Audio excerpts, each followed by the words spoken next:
Hi Bes! Meron ka ba dyan tirang kaning lamig? Huwag mo itatapon yan, gagawa natin ang recipe yan. Kaya tara, simulan na po natin! Meron nga po ako ditong 3 piraso ng hotdog at hihiwain lang po natin ito ng maliliit.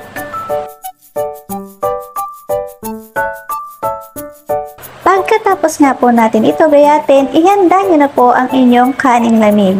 At isama nyo na nga po ang hiniwa nating hotdog. Lagyan din po natin ito ng malunggay, pamintang pino at ng asin.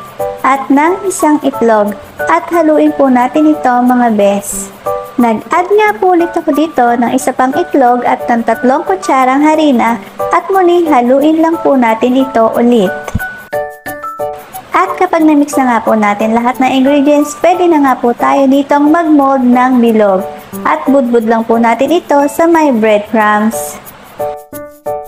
Ganito na nga po ang itsura niya after po nating makoating ng breadcrumbs and pwede na nga po natin itong iprito.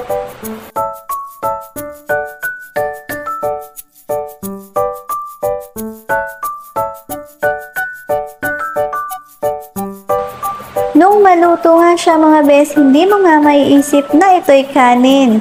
Talaga namang nakakatakam ang itsura niya.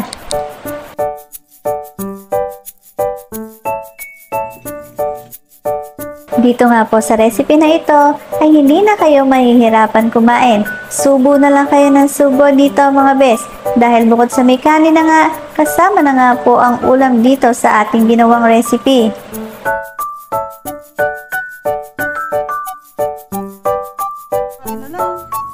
Thanks for watching. Bye-bye!